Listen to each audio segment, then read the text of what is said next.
이 책 있죠? 요거 문제집. 자, 한 문제 정도 풀어보겠습니다. 자, 316페이지 잠깐 보겠습니다. 316페이지.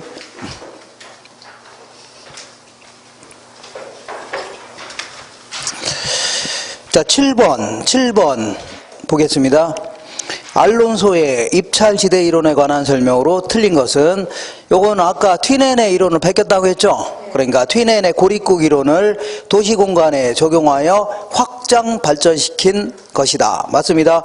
그 다음에 아까 생산비 이런 건 다 동일하다고 가정해야 됩니다. 생산비라든가 이런 것들, 자, 매출액 다 동일하다고 가정해야 돼요. 그러니까 2번 볼게요. 운송비는 도심지로부터 멀어질수록 증가하고 재화의 평균 생산 비용은 동일하다는 가정을 전제하는 겁니다. 생산비는 동일하다. 그 다음에 3번 볼게요. 지대는 기업주의 정상이윤과 투입한 생산비를 지불하고 남은 잉여에 해당되며 토지 이용자에게는 최소 지불 용이액이 아니라 최대 지불 용이액이다 해줘야 돼요. 최대 지불 용이액이다. 네, 그래 틀렸고 4번 볼게요. 도심지역에 이용 가능한 토지는 외곽지역에 비하여 한정되어 있어서, 자, 토지 이용자들 사이에서는 경쟁이 치열할 수밖에 없죠. 상식적인 얘기 아닙니까? 외곽지역보다는 도심의 인근의 토지죠. 요거 서로 이용하려다 보니까 경쟁이 어떻다고요? 치열할 수밖에 없는 겁니다. 그리고 아까, 자, 주거지 같은 경우는 이렇게 그려지는데, 여기 이제 여기까지는 순이익이 발생한다는 얘기죠. 이게 벗어나게 되면 오히려 자, 수송비가 더 들어간다는 얘기입니다. 손해난다는 얘기죠. 이 아래는 손해나는 거 아닙니까? 그래, 여기 이 이상 나가서 살려고 해야 하나요? 안 하죠. 이게 맞아. 그러니까 아무리 주택이라 하더라도 어느 정도 벗어나게 되면 오히려 교통비가 더 들어간다는 얘기죠. 더 이상 안 나가려고 한다. 이거를요, 주거 한계점 해줍니다. 읽어볼게요. 교통비 부담이 너무 커서 도시민이 거주하려고 하지 않은 한계 지점이 도시의 뭐라고요? 주거 한계점이다. 여기서부터는 더 이상 안 나가려고 하죠. 주거 뭐라고요? 한계점이다. 이렇게 얘기합니다. 알겠죠? 이렇게. 자, 문제 나오면 이렇게 식으로 나오니까 이런 것만 잘 기억하시면 돼요. 자, 이거 적고. 자, 우리 그 교재를 보겠습니다. 강의 노트의 69페이지. 자, 오늘 이제 부동산 정책론 공부할 건데, 정책론은 이렇게 보겠습니다. 부동산 정책론은 부동산 문제가 발생했다. 자, 부동산 문제라는 게 뭐냐면 여러 가지 뭐 투기 가구 극성이거나 난개발이 심하다든가 아니면 어떤 사람은 집도 절도 없다는 얘기죠. 이런 게 일종의 답을 하고요. 부동산 문제인데 이걸 그냥 방치해 놓는다. 이거는 정부 역할이 아니죠. 어떤 형태로든 시장에 개입해서 이거 해결해야 될 겁니다. 이걸 뭐라고요? 부동산 정책이다. 이렇게 얘기합니다. 그래서 이제 부동산 정책 파트는 부동산 문제와 부동산 정책 파트 이렇게 구성되어 있는데, 예, 부동산 이 정책에서 통상 5문제가 나옵니다. 몇 문제라고요? 5문제 나오는데 여기서는 거의 안 나오고 여기서 5문제 다 나옵니다. 거의. 자, 최근 10년 동안 여기서 물어본 거는 최근 10년 동안 꼴랑 한 문제 물어봤습니다. 한 문제. 그것도 집가고의 폐단해갖고 집가가 지속적으로 올라가게 되면 어떤 문제점이 있냐 했죠. 이런 게 그냥 상식적으로 물어본 게 답니다. 그러니까 거의 다 어디서 물어본다고요? 여기서 물어봅니다. 알겠죠? 여기서. 그러니까 여기에 초점을 맞춰야 됩니다. 여기는 가볍게 그냥 보시면 돼요. 그냥 처음 하시는 분들 때문에 간단히 한번 정리해 볼게요. 자, 부동산 문제는 그래도 우리 일상생활에 가장 밀접히 관련되어 있는 게 그래도 토지와 주택 문제, 이런 게 가장 큰 문제가 될 겁니다.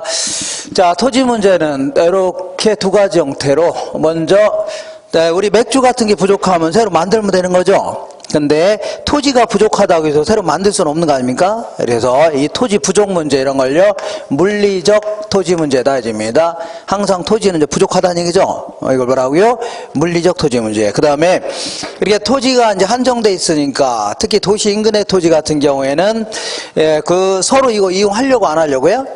이용하려고 하죠. 그러면서 집가가 계속 올라갈 수밖에 없는데, 예를 들어서 어떤 지역이 뭐 지하철이 뚫린다 그러면, 도로가 깔린다 그러면 서로 이 땅을 이용하려고 안 하려고요? 하려고 할 거 아닙니까? 그러면 이용하는 과정에서 지가가 올라간다. 이건 별 문제가 안 되는 겁니다. 서로 이용하려면 당연히 가격이 올라가는 건 당연한 거죠. 근데 어떤 지역이 개발된다는 정보 이런 거를 미리 입수한 사람들이 있어 없어요? 있다는 얘기입니다. 투기꾼이라든가 복부인이라든가 아니면 기획부동산 이런 데 했죠. 미리 입수할 수 있는 거 아닙니까? 그런 사람들이 이용도 안 하면서 막 미리 살 수 있어 없어요? 사놓을 수 있죠. 근데 이런 사람들이 이용도 안 하면서 방치해 놓고 있다가 나중에 또 비싸게 팔려고 하는 거 아닙니까? 이러한 수요 때문에 토지 가격이 정상 지가 이상으로 막 급등한다는 얘기죠. 이걸 뭐라고요? 지가고라 하는 겁니다. 뭐라 한다고요? 지가고. 요걸 뭐라고 하냐면 경제적 토지 문제다 이겁니다. 뭐라고요? 경제적. 자, 그러다 보니까 토지 가격이 계속 올라가니까 상당히 비효율적인 토지용이 계속 생길 수밖에 없는 겁니다.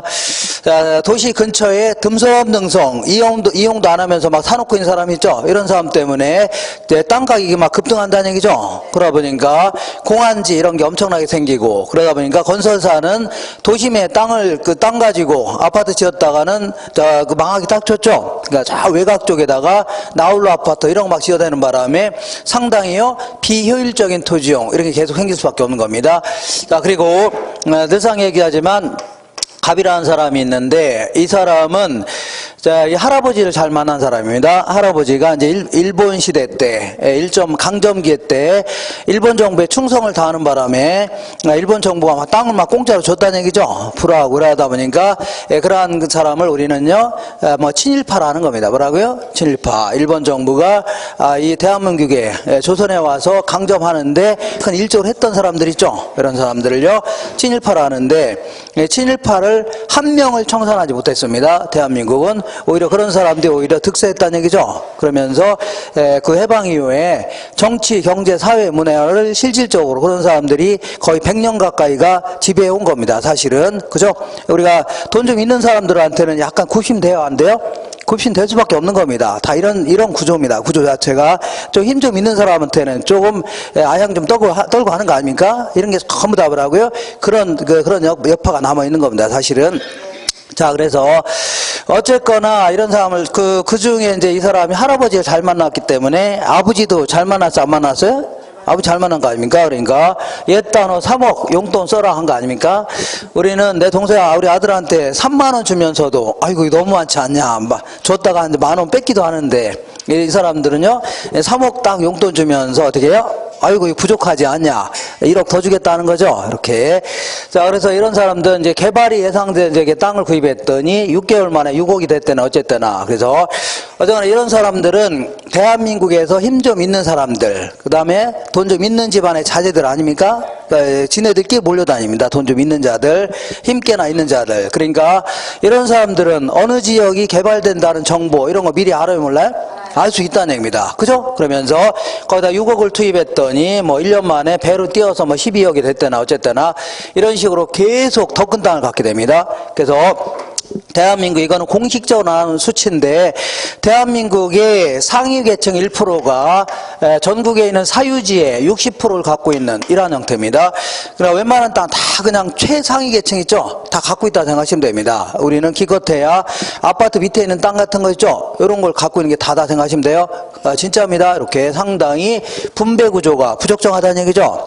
그죠? 그리고 자, 을이라는 사람은 찢어지게 가난한 집안에 태어났는데 배운 것도 없고 가진 것도 없는 거 아닙니까? 공장 나가서 200만 원 월급 타서 이거저거 다 빼고 나니까 150만 원 버는 거 아닙니까? 그죠? 요거 계속 입장입니다. 왜냐하면 10년 전이나 20년 전이나 큰 차이가 없죠. 근데 물가는 5배, 6배 올라가니까 오히려 이 사람들은 점점 소득이 줄어드는 겁니다. 점점 뭐라고요? 소득이 줄어든다. 이렇게 해서 상당히 분배 구조가 아주 부적정한 분배의 부적정이다.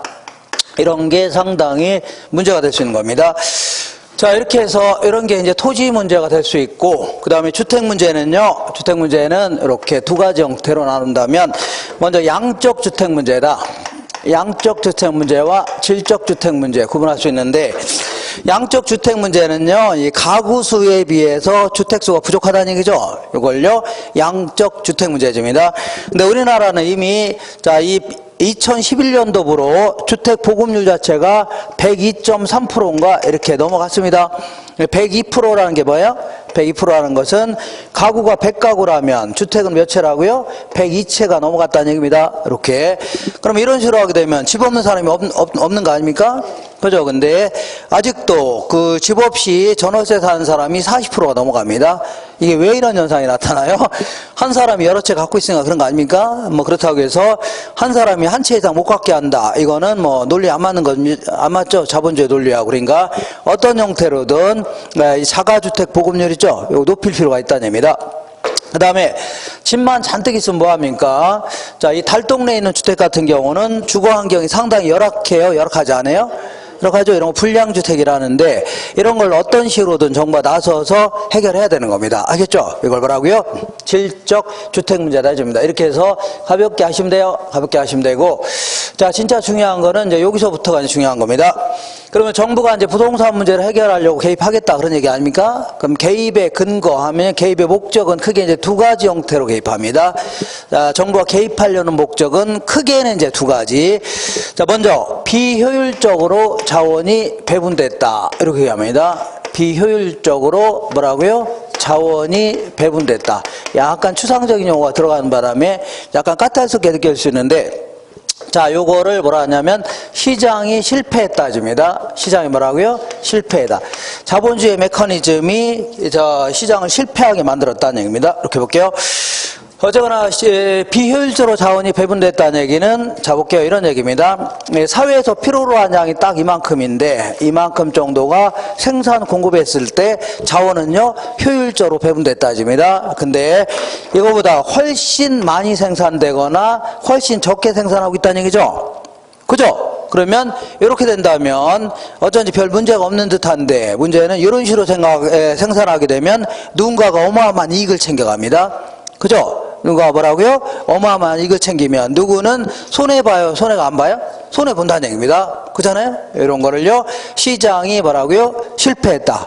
뭐라고요? 시장이 실패했다. 그리고 이렇게 뭐 물건이 남아돌 경우는 자원의 낭비를 가져오죠. 그러면 그 나라가 적정한 성장할 수도 없을 겁니다. 그죠? 요거를 그래프 형태로 알아보겠습니다. 어떤 형태라고요?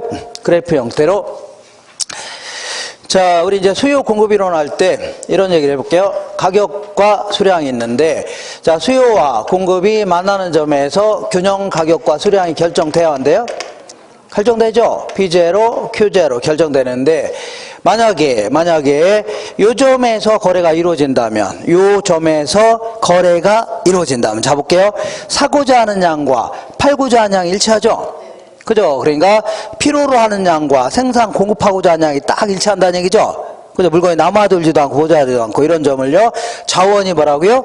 효율적으로 배분됐다집니다. 뭐라고요? 자원이 효율적으로 배분됐다. 근데 만약에 잘 생각해 볼게요. 자, 이 균형각에서 이렇게 벗어나 있다고 치자. P1 수준으로. 그러면 이만한 가격에서 사고자 하는 양 이만큼이죠. 사고자 하는 양 아닙니까? 팔려는 양은 이만큼이죠. 그럼 물건이 남아요, 안 남아요? 남아둔다. 그러니까 어떤 아파트 단지가 있는데 아파트 살 사람은 5명밖에 안 되는데 팔려고 내는 거는 한 2,000채 된다는 얘기죠. 그러면 물건이 남아요, 안 남아요? 남아돌면은 가격이 올라갈 것 같아요, 떨어질 것 같아요? 떨어지게 되어 있습니다. 그럼 떨어짐에 따라서 우리 수요의 법칙에 따라 사는 사람 많아질 수 있죠. 그죠? 공급의 법칙에 따라 안 팔려고 줄어들겠네요. 그래서 반대로, 자, 이렇게 균형에서 이렇게 벗어나 있을 경우는 물건이 모자라죠? 그럼 가격이 올라가면 또 이 점에 이르는 겁니다. 그러니까 항상 시장에서는 물건이 남아돌거나 모자랄 경우는 즉각적이고 신속하게 가격과 수량이 조정되면서 어디에 이른다고요? 균형점에 이르는 겁니다. 이거 했었죠? 그죠? 그러니까 항상 자원은 효율적으로 배분되는데 무슨 얘기하는 거냐? 이거는 이런 식으로 얘기하는 것은 오리지널 자본주의 학자들 있죠? 이런 사람들의 얘기입니다. 현실은 그래요, 안 그래요? 안 그렇다닙니다. 현실적으로는 물건이 남아도거나 모자란 상태가 지속되면서 누군가가 엄청난 이익을 챙길 수 있다는 얘기죠. 이렇게. 자, 예를 들어서 독점 시장 한번 생각해 볼게요. 잠깐 조금 이따 할 건데, 독점 시장 같은 경우에는 공급자가 한 명 시장이죠. 얘네들은 사회적으로 필요로 하는 양보다 훨씬 적게 생산되면서 얘들은 무지막지한 이익을 챙겨갑니다. 이런 식으로 구조적으로 아니면 인위적으로 가격이 올라가면 공급량이 늘어나야 되는데 정부에서 못 팔게 할 수 있죠. 아니면 아파도 못 짓게 할 수도 있겠네요. 이런 식으로 인위적으로, 자, 구조적 혹은 뭐라고요? 인위적으로 때로는요, 시장에서 물건이 남아돌거나 모자라면서 누군가가 엄청난 이익을 챙긴다는 얘기죠. 그러면 누구는 손해본다는 얘기 아닙니까? 이런 거 뭐라고요? 자본주의 메커니즘이 제대로 작동을 못하고 이걸 뭐라고요? 시장이 실패했다집니다. 뭐라고요? 시장이 실패했다. 그래서 안 되겠다. 자원 배분의 효율성을 높여서 누구는 손해보고 누구는 이득 보지 않게끔 하겠다는 얘기죠. 이렇게 해서 그러면서 자원의 낭비도 없이 부쩍부쩍 성장하도록 유도하겠다. 그래서 자원 배분의 효율성을 좀 높이겠다 그런 얘기입니다. 이렇게 해서 개입하는 걸요, 이거를 경제적 기능이다 이렇게 표현합니다. 뭐라고요? 경제적 기능. 그래서 자, 독점이라든가 과점 시장이 있거나 아니면 뭐 규모의 경제가 있다든가 정보의 비대칭 아니면요 외부 효과라든가 아니면요 뭐 공공재 이런 게 존재한다면 필연적으로 시장은 뭐라고요? 실패할 수밖에 없는 겁니다. 아셨죠? 그래서 자, 안 되겠다. 정부가 직접 나서서 자원 배분 효율성을 높여서 누구는 손해보지 않게끔 하겠다는 얘기죠. 그리고 그 나라가 부쩍부쩍 성장하도록 유도하겠다 하는 의미입니다. 이렇게 한 걸 뭐라고요? 경제적 기능이라는 겁니다. 뭐라고요? 경제적 기능. 근데 아무리 자원이 효율적으로 배분됐다 하더라도 불공평한 소득 분배가 있다. 불공평한 뭐가 있다고요? 소득의 분배가 있다. 자, 그래서 문제가 이런 얘기입니다. 요 시장도 수요 공급에 따라서 여기서 거래가 이루어진다고 가정해보자. 여기서 P0 수준에서 요 시장도 수요와 공급에 따라서 여기서 거래가 이루어진다고 가정해보자. 그럼 어쨌거나 이 시장도 자원은 효율적으로 배분되는 거죠. 아, 여기서 거래가 된다면 여기도, 자, 여기서 거래된다면 자원은 효율적으로 배분됐죠. 맞아요? 맞는데 이거는 고가주택 시장이고 얘는요 저가주택 시장이라 하자. 그러면 고가주택은 이렇게 높은 가격을 치를 수 있는 사람이 있죠. 그죠? 이런 사람이 집을 구입할 수밖에 없네요. 아무리 자원이 효율적으로 배분된다 하더라도. 근데 이런 시장은요 어쩌나 가격은 낮지만 이만한 가격이라도 치를 수 있는 사람이 있죠. 이 집을 구입할 수 있는 거 아닙니까? 그죠? 근데 우리 극빈층들이 있다고 치자. 하루하루 먹고 살기 힘든 사람 있잖아요. 집 살 돈도 없고 보증금 낼 돈도 없는 사람 있어 없어요? 이런 사람을 그냥 방치해놓고 이게 바로 성공한 사회냐 이렇게 할 수는 없다는 얘기죠. 그죠? 그러니까 불공평한 소득 분배가 있다. 그 얘기는 누구는 무진장 잘 살고 누구는 무진장 못 산다 그런 얘기입니다. 그죠? 아니 자본주의 국가에서는 열심히 일한 사람들은 뭐라고요? 아주 높은 소득을 가져가야 되는 거 아닙니까? 게으르고 나태한 자들은요 낮은 소득을 가져가야 된다. 이거는 당연한 논리 맞습니다. 근데 우리 한 달에 200억 300억 버는 사람들, 이런 사람들이 열심히 땀 흘려 일한 대가일까요? 그게 아닌 경우가 태반이라는 얘기입니다. 왜냐하면 아까 같이 땅을 갖고 있다는 사실로 싸게 구입해서 비싸게 팔 수 있죠. 아니면 땅을 갖고 있으면 임대료 받아야 안 받아요? 받는 거 아닙니까? 이런 게 전부 다 일종의 뭐라고요? 불로소득이라는 얘기입니다. 자, 이 주식을 갖고 있다는 사실로 그 노동자들이 힘들게 일하는 소득 있죠? 걔들 월급만 덜렁 주고 나머지 다 주주들 가져가는 거 아닙니까? 이런 게 일종의 다 뭐라고요? 불로소득은 무지막지하게 자꾸 커진다는 얘기입니다. 근데 아까 자, 한 달에 150만 원 버는 사람이 일하기 싫어서 일 안 합니까? 이런 사람은 일요일 날도 가서 막 일합니다. 그러면서 맨날 끝장이라는 얘기죠. 상당히 불공평한 소득 분배입니다. 상당히 뭐라고요? 불공평한 소득 분배다. 그래서 안 되겠다. 소외되는 사람 없이 모두 다 좀 잘 사는 사회를 만들자. 이렇게 사람들 간의 형평성을 좀 높여보겠다는 얘기입니다. 자, 이렇게 해서 개입하는 걸요 정치적 기능이다 이렇게 표현합니다. 뭐라고요? 정치적. 근데 여기 이제 늘상 하지만 극단적인 용어입니다. 극단적인 용어. 그래서 효율성을 강조하는 나라를 우리는 뭐라고요? 자본주의 국가다 이렇게 표현합니다. 사람들 간의 형평성을 높여보겠다. 이런 이 사회 구조를 뭐라고요? 이제 공산주의 국가라는 겁니다. 뭐라고요? 공산주의 국가. 근데 우리나라는 자본주의예요? 사회주의예요?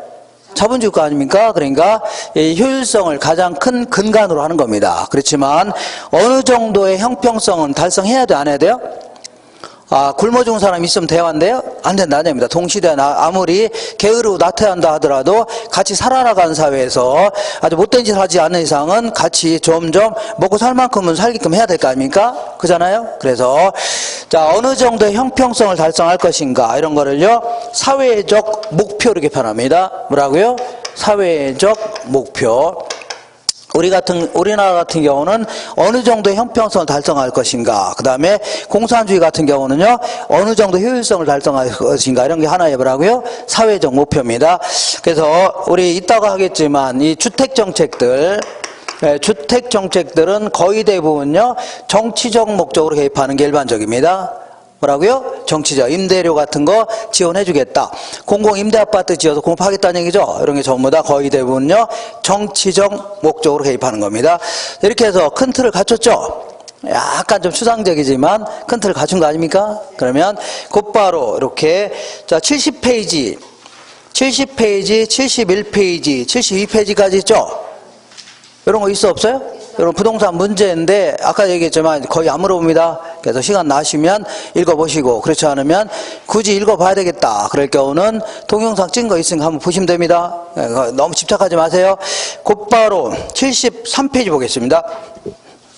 자, 이런 거를 시장 실패라고 하는데, 이 시장이 실패되는 경우를 조금 자세히 좀 알아보겠습니다. 시장이 실패되는 경우를 뭐라고요? 자세히 알아보자.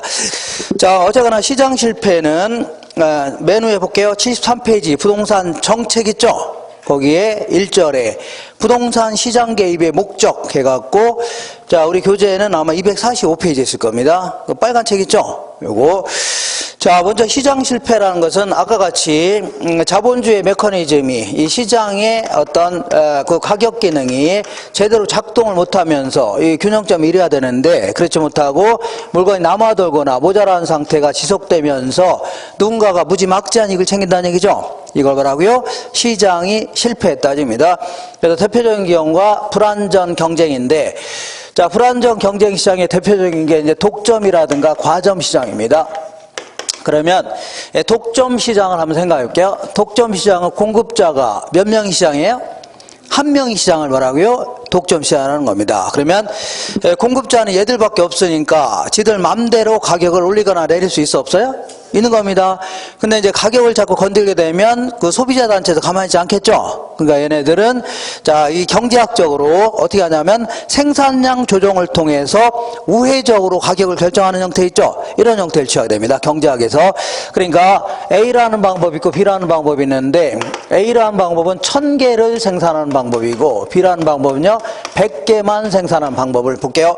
그러면 1000개를 생산할 때의 가격은 한 1000원 정도가 된다고 치자. 근데 꼴랑 100개만 생산해봐요. 그러니까 예를 들어 마늘이 시장에 나와 있는 게 몇 개 안 되면 서로 아줌마들이 살려고 하죠. 가격이 올라가 안 올라가요? 자연스럽게 올라갑니다. 이거 똑같은 논리로 몇 개 생산 안 하면 서로 막 구입하려고 난리죠. 그러면 자연스럽게 가격은 경제학적으로 올라갈 수밖에 없는 겁니다. 10,000원 정도 이렇게 됩니다. 그러면 이렇게 생산해도 매출액은 100만원, 이렇게 생산해도 파는 금액은 얼마라고요? 100만원 아닙니까? 그죠? 그럼 둘 다 파는 금액이 100만원이라면 공급 독점자는 A라는 방법으로 생산할 것 같아요? B로 생산할 것 같아요? B로 생산하려고 합니다. 왜냐하면 이렇게 조금 생산해야, 자, 재료도 10개 구입할 거 1개만 구입하면 되죠. 그 다음에, 자, 이 사람도 10명 채용할 거 몇 명이? 1명만 채우면 되네요. 수도요금, 전기요금, 가스비, 각종 관리비 전부 다 10분의 1로 줄어들죠. 그러면서 얘네들은 무지막지한 이익을 챙겨갑니다. 알겠죠? 그러니까, 그럼 무지막지한 이익을 챙겨가면 누가 손해보는 거야? 소비자가 다 손해보는 겁니다. 누가 손해봅니까? 결국은. 그죠? 이거 안 되겠다. 독점 규제에 관한 법률을 정해서 이 생산량을 높일 수 있도록 강구하겠다는 얘기죠. 그리고 또한 이것들은 공장은 처음에는 굉장히 크게 지어놓고서 조금만 생산한다는 얘기죠. 그러면 유유설비가 존재한다. 이것도 일종의 시장 실패로 다 이어지는 겁니다. 기억할 수 있죠? 이렇게. 자, 그러니까 독점은 항상 사회적으로 필요한 양보다 훨씬 적게 생산하면서 무지막지한 이익을 챙긴다는 얘기죠. 이렇게 하시고, 자, 두 번째는 이제 공공재에 대해서 알아보겠습니다. 공공재라는 게 뭐냐면 얘네들 예를 들어서, 자, 이 도로라든가 공원이라든가 교량 뭐 이런 걸 얘기하는데, 자, 이 공공재는 이렇게 소비에 있어서 비경합성이라는 특성이 있습니다. 비경합성이 뭐냐면 함께 소비하더라도 소비량이 줄어들지 않는다. 말이 좀 어렵네요. 그러니까 함께 소비하도 다 같이 다 이용할 수 있다는 얘기입니다. 싸울 필요가 있어 없어요? 없다는 얘기입니다. 우리가 수업 끝나고 여기 호평역까지 걸어가는데 누구는 이용하고 누구는 이용하지 않고 이런 거 없죠? 사과가 하나 있다. 그럼 이거 서로 이용하려면, 먹으려면 대가를 많이 치른 사람이 사가는 거 아닙니까? 이렇게 경쟁한다는데, 경합. 근데 도로는 그럴 필요 있어 없어요? 없다. 그냥 이용하면 된다는 얘기죠? 싸울 필요 없이. 그 다음에 두 번째는 이제 비배제성이라는 특성을 갖고 있습니다. 비배제성이 뭐냐면 대가를 지불하지 않은 사람들도 소비에서 배제시킬 수가 있어 없어요? 없다는 얘기입니다. 어떤 시청 공무원이 지나가는 사람 불러다가 당신 주민등록증 까세요 한 거죠? 그랬더니 검색해 봤더니 세금을 안 낸 겁니다. 지방세. 도로는 뭘로 까는 거야? 세금 갖다 까는 거 아닙니까? 너 세금 안 냈으니까 도로 걷지 말어. 이런다고 해서 그 사람이 도로 안 걷나요? 가만히 서 있어야 되나요? 그렇지 않겠죠? 그러니까 대가를 지불하지 않은 사람들도 소비에서 배제시킬 수가 있어 없어요? 없다는 얘기입니다. 그렇기 때문에 특히 요것 때문에 무임승차의 문제가 발생합니다. 무슨 얘기냐면 내가 굳이 뭐하러 내 돈 들여서 도로를 까냐? 그죠? 다른 사람은 자 대가도 지불하지 않으면서 이용할 수 있다는 얘기죠. 그럼 나도 이렇게 생각하는 겁니다. 나도 뭐하러 내 돈으로 도를 까냐. 나도 남들이 깔아놓으면 그때 공짜로 이용하겠다는 얘기죠. 그죠? 이런 사고 때문에 공짜로 이용하려는 사고, 이런 걸요 무임승차라는 겁니다. 이런 사고 때문에 사적 주체한테 맡기잖아요. 그럼 항상 뭐라고요? 과소 생산됩니다. 사회적 필요한 양보다 훨씬요 적게 생산한다는 얘기죠. 그러니까 안 되겠다. 정부가 이렇게 과소 생산되는 바람에 정부가 직접 나서서 자 세금 갖다가 도로도 깔고 공원도 만들고 이렇게 하겠다는 얘기죠. 국방도 유지하고 치안도 유지하고 하겠다는 얘기입니다. 이렇게 한 걸 뭐라고요? 공공재라는 겁니다. 뭐라고요? 공공재. 자 이번엔 세 번째 정보의 비대칭.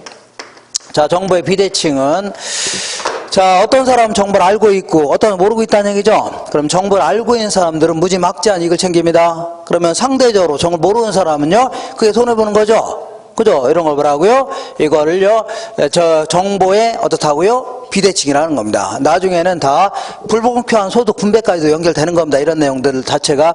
자, 그러면 정보의 비대칭은 누구는 정보를 알고 있고 누구 모르고 있는 거 아닙니까? 정보를 알고 있는 자들은 무지막지한 이익을 챙깁니다. 아시죠? 그럼 정보 모르는 사람은 손해보는 거 아닙니까? 이런 게 답을 하고요. 정보의 비대칭인데 이 정보의 비대칭과 관련돼서 거기 보면 두 번째 줄에 정보의 비대칭으로부터 도덕적 해이 및 역선택의 문제가 발생하기도 한다. 그러니까 도덕적 해이라든가 뭐라고요? 역선택의 문제가 발생하기도 한다. 그래서 우리 문제에서는 이렇게 물어봅니다. 다음 중 시장 실패 원인이 아닌 것은 뭐 독과점, 공공재, 만약에 도덕적 해이 이런 게 나오면 이것도 일종의 답을 하고요. 시장 실패다. 이렇게만 답하시면 돼요. 그 자세히 안 물어봅니다. 안 물어보니까 요거는 그냥 가볍게 제가 얘기하는 걸 듣기만 하시면 돼요.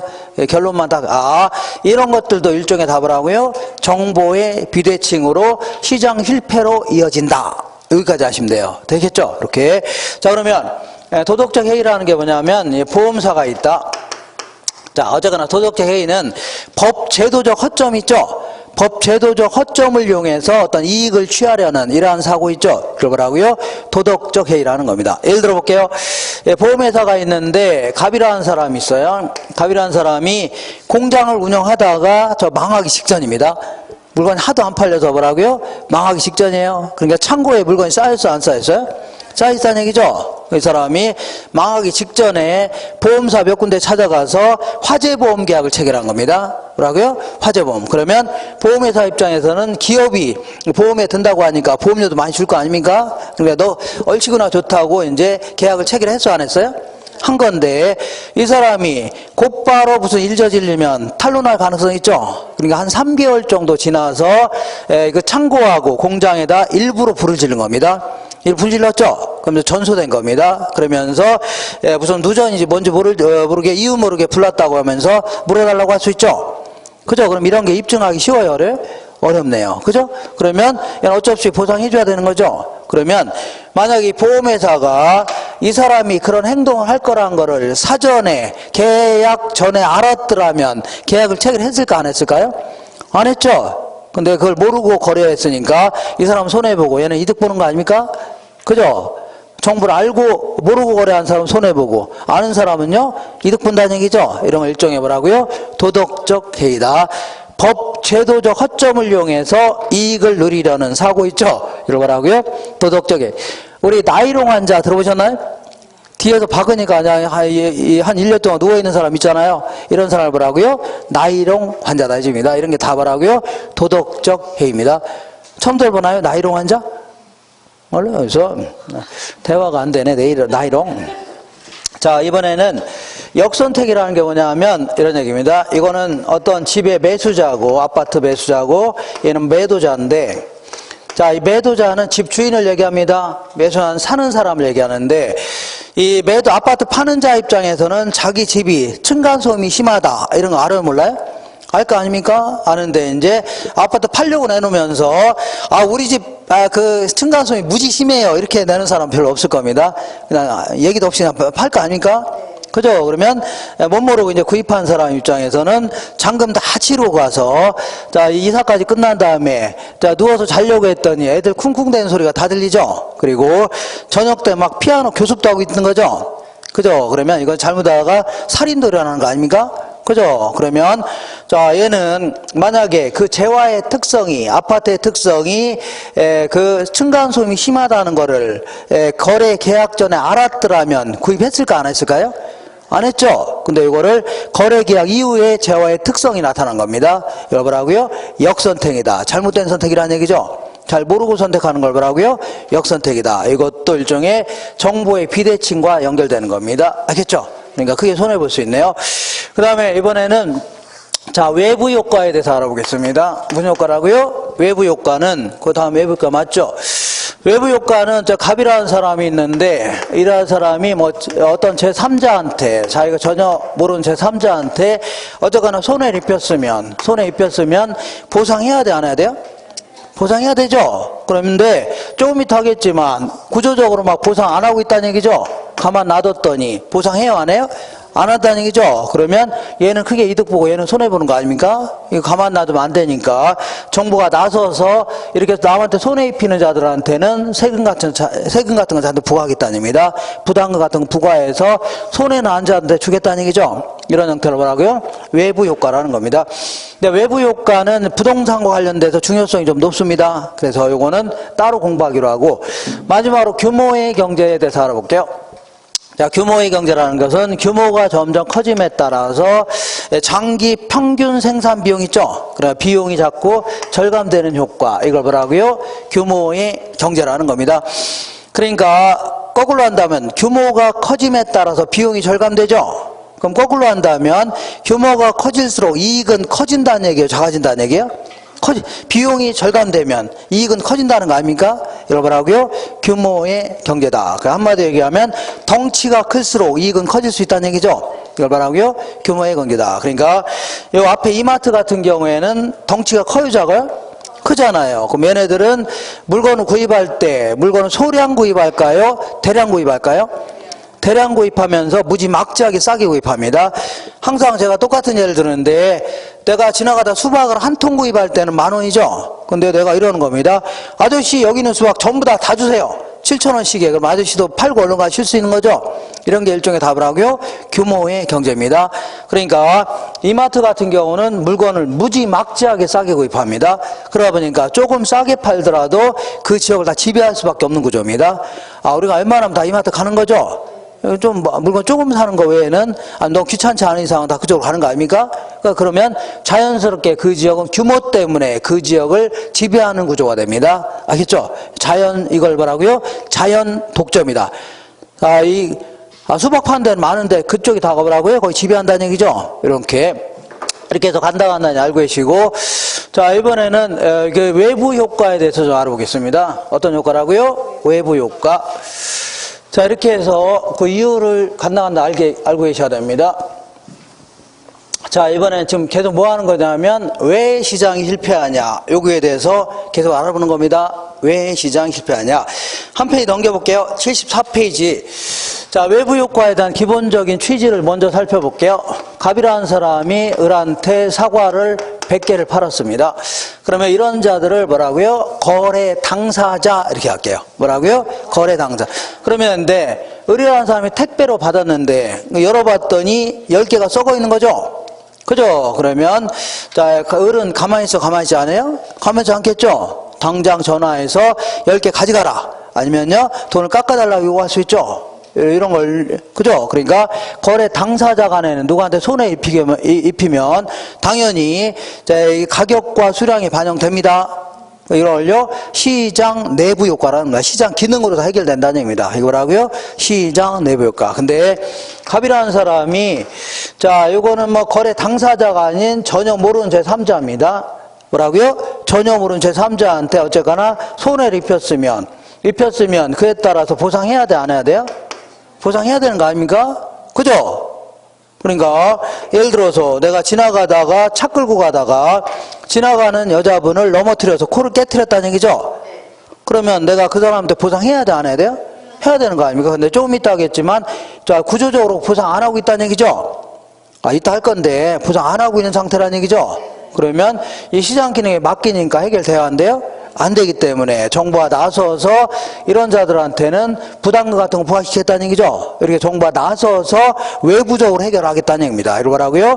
시장 외부 효과라는 겁니다. 뭐라고요? 시장 외부 효과. 이렇게. 자, 그러면 지울게요.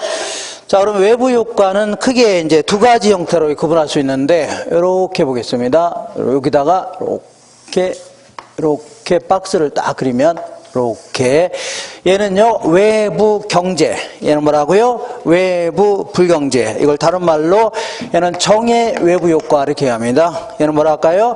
부의 외부 효과 이렇게 하는데, 자 여기 볼게요. 먼저 부의 외부 효과 누구한테? 제3자한테 손실 입혔습니다. 손실 입혔는데 자 그에 따라서 보상을 해야 되는데 보상을 안 하고 있다는 얘기죠. 이런 상태를 뭐라고요? 부의 외부 효과라는 겁니다. 알겠죠? 그러니까 나 무슨 얘기인지 모르겠다. 그러면 항상 똑같은 예를 기억하시면 됩니다. 여기는 강의 상류, 얘는 뭐라고요? 강의 하류인데 여기서 이제 화학공장 운영하는 사람이 딱 있는데 화학공장을 운영하다 보면은 오염물질 나와야 안 나요? 나올 거 아닙니까? 그럼 이거를 그냥 그 지들이 어떻게 어디가 버리지는 않겠죠? 강에다 버리는 거 아닙니까? 아침에 설거지하면 설거지 했어요, 안 했어요? 설거지 어떤 사람은 일주일에 한 번씩 설거지 한다는데 지저분하게 아침에 식사했으면 설거지 해야 될 거 아닙니까? 그러면 설거지한 퐁퐁으로 이제 오염된 물 아닙니까? 요거를 벌컥벌컥 드시고 오셨나요? 그렇지 않겠죠? 수채구멍에 들어갔을 거 아닙니까? 그럼 그 물이 결과적으로 어디로 들어가요? 또랑으로, 그 다음에 하천으로, 강으로, 바다로 가는 거 아닙니까? 이런 거 버리라고 있는 거 아니냐. 그래서 생각 없이 버렸다는 얘기죠? 버렸는데, 문제는 요 밑에서 광어 양식업 하는 사람이 있었는데, 양식업자가 물고기가 다 죽은 거 아닙니까? 상당히 손해를 입혔네요. 근데 이게, 이 손해를 입힌 게 의도적으로 손해를 입힌 거예요? 뭐 의도적으로 밤에 몰래 가서 농약 뿌려 죽인 건 아니죠? 그럼 얘는 가만히 있지 않을 겁니다. 당장 찾아내서 어떻게 해요? 경찰에 고발하려고 하겠죠? 근데 어쨌거나 의도되지는 않았다는 거예요. 이런 게 상당히 입증하기가 상당히 힘들어지는 겁니다. 의도하지는 않았다는 얘기죠? 의도하지 안 했는데 어쨌거나 의도했던 간에 안 했던 간에 누구한테 손해 입혔으면 보상해야 돼, 안 해야 돼요? 보상해야 될 거 아닙니까? 이런데 공장하는 사람들이 보상해야 되는 거죠? 근데 보상을 안 하고 있는 상태, 이런 상태를 뭐라고요? 부의 외부 효과라는 겁니다. 그죠? 왜 보상 안 하나 볼게요. 양식업자가 올라가서 너 사장 나와. 너 때문에 물고기 다 죽었으니까 물어내라고 할 거 아닙니까? 그러면 내가 순순히 물어내려고 할까요? 물어주려고 하나요? 어떤 형태로는 핑계대서 안 물어주려고 할 겁니다. 왜 공장은 나밖에 없냐? 다른 공장도 많이 있는데 다른 공장 때문에 죽었을지도 모른다. 그리고 네가 물고기가 죽은 이유를 화학적으로 증명해봐라. 뭐 이렇게 나올 수도 있고, 아니면 소송하려면 해라. 뭐 이런 소송은 막 10년이 걸릴지 5년이 걸릴지 모르는 거죠. 그러니까 보상 안 하려고 하는 게 일반적이라는 얘기죠. 그죠? 그래서 안 되겠다. 이 시장 일행에 맡기니까 이게 해결돼야 안 돼요? 시장 이름 맡겼더니 해결 안 되는 거죠. 정부가 나서서 해결하겠다는 겁니다. 나서서 이런 데서 공장하는 사람들한테는 조세 같은 거 잔뜩 부과하겠다. 아니면요 부담금 같은 거 부과시켜서 이렇게 손해 나는 자들한테 좀 돌려주겠다는 얘기죠. 이렇게. 그다음에 아예 이거 원천적으로 봉쇄할 수도 있습니다. 어떻게 하냐면 이런 데서는 자 이런 지역 자연환경 보전 지역이다. 공장 나가라 할 수 있죠. 그래서 이런 걸요 지역지구제 이렇게 얘기합니다. 뭐라 한다고요? 지역지구제 이런 걸 통해서 해결할 수도 있겠네요. 알겠죠? 그러니까 논리 자체는 매우 간단한 겁니다. 남한테 피해 입혔으면 보상해야 돼 안 해야 돼요? 보상해야 되는데 이 시장 기능에 맡겼더니 해결돼야 한대요? 안 되니까 정부가 나서는 거 아닙니까? 나서서 남한테 심각하게 피해를 입히는 자들한테는 조세 잔뜩 부과하겠다는 얘기죠. 부담금과 더 부과하겠다 그런 얘기입니다. 논리 자체는 매우 간단한데 뭐 이런 게 자꾸 들어가다 보니까 어렵게 느껴지는 겁니다. 알겠죠? 이렇게 자꾸 뭐 들어가다 보니까 어렵게 느껴지는데 여기부터 여기까지는 제가 얘기하는 걸 들어보시고 이해되면은 다행인데 이해 안 돼도 상관없습니다. 안 되는 게 더 좋아요. 오히려 생각 없이 암기하셔야 돼요. 여기부터 여기까지는 자꾸 이해하려고 하지 마시고 뭐라고요? 이해하려고 하지 마시고 그냥 생각 없이 그냥 암기하셔야 돼요. 어떻게 암기하라고요? 아무 생각 없이 그냥 암기하시는 게 오히려 속 편합니다. 아무 생각 없이 암기하는 게 속 편해요. 일단은 설명을 할게요. 설명은 자 볼게요. 이따가 암기하는 거 좀 말씀드릴 건데 자 그러면 이런 여기서 공장하는 사람들은 남한테 피해를 입혔으니까 이런 데서 공장하는 사람들은 이런 사람한테 보상해야 돼 안 해야 돼요? 보상해야 될 거 아닙니까? 그러면 보상을 하고 생산하거나 폐수 방시설 같은 거 해고서 생산했다면 자 아무래도 비용이 더 나갔겠죠? 나갔어 안 나갔어요? 나갔으니까 생산량이 줄어들 겁니다. 그죠? 그러면 뭔 얘기 하겠죠? 자자자 보상을 하는 게 바람직한 거라고 했죠? 그럼 보상하고 생산했다면 생산량이 줄어들었겠죠? 근데 보상도 안 하고 생산하니까 바람직한 생산량보다 과대 생산되면서 얘들은 크게 이득 보고 손해보는 거 아닙니까? 이렇게. 그리고 요걸 또 그래프 형태로 알아볼게요. 어떤 형태라고요? 환장하겠네. 또 그래프 또 왜 나옵니까? 자, 이걸 뭐라고요? 이걸 공급곡선이라 하는데, 뭐라고요? 공급곡선이라 하는데, 이게 경제학에서는 비용곡선입니다. 무슨 곡선이라고요? 비용곡선이다. 근데 얘네들이 만약 보상을 하거나 아니면 폐수 방시설 같은 거 했더라면 비용이 커졌을까요? 작아졌을까요? 커졌겠죠? 요게 바로 사회적으로 바람직한 비용입니다. 뭐라고요? 사회적 비용이다. 근데 이것들은 비용이 요거밖에 안 나간 거죠? 사적 비용은 이거밖에 안 나갔네요. 그래서 이렇게 단위당 요 차이만큼을 보상을 안 한 거죠? 그죠? 단위당. 그래서 요만큼씩을 조세를 부과하겠다, 부담을 부과하겠다 그런 얘기입니다. 이렇게. 자, 그래서 굳이 쓰자면, 자, 사회적으로 바람직한 비용은 요 정도 되는데, 이것들이 나간 비용은 요거밖에 안 된다는 얘기죠? 사적 비용은 요거밖에 안 된다. 그래서 단위당 요 차이만큼을 조세를 부과하겠다. 그런 얘기입니다. 알겠죠? 오케이. 이번에 이쪽으로 올게요. 이쪽으로 오시면, 자, 이 정의 외부 효과 누구한테 이익을 줬는데 그에 따른 대가를 받아야 되는데 대가를 못 받고 있는 이러한 상태를 뭐라고요? 정의 외부 효과라는 겁니다. 대가를 못 받고 있는 상태를 뭐라고요? 정의 외부 효과다 이렇게 얘기합니다. 자, 항상 똑같은 예인데 지저분한 주택가가 있습니다. 이렇게 지저분한 주택 꾸민 자국 있어 없어요? 있는데 어떤 사람이 큼직한 가든을 딱 차렸습니다. 무지막게 큰 가든. 자, 딱 차렸죠? 근데 여기다가 연못도 좀 만들고 레스토랑도 만들고 막 여러 가지 만들고 큼직하게 차린 겁니다. 근데 문제는 지저분한 동네고 들어온 길도 없었다는 얘기죠. 없을 길밖에. 그 사람이 이 돈 들여서 이게 도로도 딱 까는 겁니다. 이렇게. 원래 도로를 누가 까는 거예요? 국가가 까는 걸 국도로 하는 겁니다. 지자체가 까는 걸요 지방도로 하는데 이 사람이 이제 개인이 까는 거 아닙니까? 이걸 사도 해줍니다. 사도. 어쨌거나 이게 도로를 딱 까니까 애들이 교통이 편리했어요? 안 편리했어요? 편리해졌죠. 그리고 나무 같은 거 잔뜩 심으니까 얘들이 자 환경도 쾌적해졌어? 안 쾌적했어요? 쾌적해졌죠. 그러니까 이 집값이 올라가겠네요. 어쨌거나 애들이 상당한 이익을 줬네요. 이익을 줬어? 안 줬어요? 집값 오른 거죠. 그죠? 그러면 이게 처음부터 의도적으로 이익을 준 거예요? 의도적으로 뭐 돈 빌려줬다. 그러면 받아내야 되겠죠, 당연히. 근데 의도한 건 아니라는 얘기입니다. 의도. 이런 것들이 애매모호해지는 겁니다. 보상받기가. 어쨌거나 의도했던 간에 안 했던 간에 이익을 줬으면 그에 상응하는 대가를 받아야 되는데 대가를 못 받고 있는 상태. 이런 상태를 뭐라 한다고요? 정의 외부가라는 겁니다.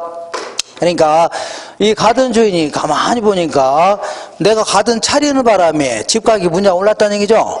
그죠? 쫓아가서 이장님, 나 때문에 집가 올랐으니까 빨리 돈 걷어서 전부 다 가져오세요. 이렇게 아닙니까? 그러면 이장님이 뭐라고요? 미친놈 다 보겠네. 이렇게 아닙니까? 그러니까 그잖아요. 그러니까 얘들한테 받아서는 해결돼야 한대요. 안 될 거 아닙니까? 그잖아요. 안 되는 겁니다.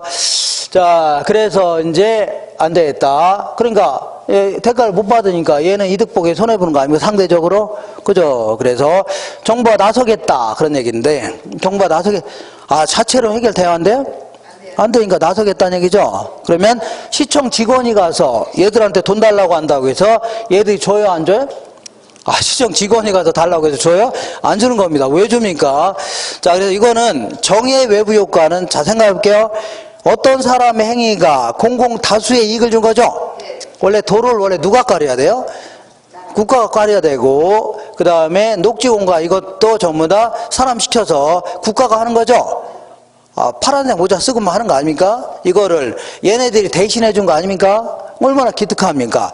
국가 일을 얘들이 대신해 준 거죠? 그러니까 얘들을 좀 지원해 주겠다는 얘기입니다. 남들한테 좋은 일 하고 있는 자들 있죠? 얘들한테. 그러니까 얘들한테 이렇게 하겠다. 이 보조금 같은 거 지급하겠다. 뭐라고요? 공공 다수의 이익을 주고 있기 때문에 뭐라고요? 보조금을 지급하겠다. 그다음 아니면요, 조세 같은 걸 감면해 주겠다. 경감해 주겠다. 똑같은 편입니다. 이렇게. 자, 어렵게 생각하지 마시고, 남한테 이익을 줬으면 대가를 받아야 되죠? 그럼 못 받고 있으니까 남한테 좋은 일 한 자들 있죠? 공익 목적으로 공익의 일을 한 자들한테 자, 이 조세를 감면해 주겠다. 아니면요, 보조금 지급하겠다. 이겁니다. 다예요. 근데 자꾸 또 이게 자꾸 끼어드니까 상대적으로 어렵게 느껴지는 겁니다. 자, 그러면 자, 얘가 어쨌거나 이익을 줬는데, 그러니까 의도했건 안 했던 간에 이익을 줬으면 대가를 받아야 되죠? 그죠? 그러면 대가를 받고 생산했더라면 가든이 커졌을까요? 작아졌을까요? 커졌고 생산량도 많아지겠죠? 돈가스를 조금이라도 더 튀겼을 거 아닙니까? 그잖아요? 그러니까 생산 많아졌겠죠? 근데 문제는 대가를 못 받고 생산하니까 바람직한 생산량보다 어떻다고요?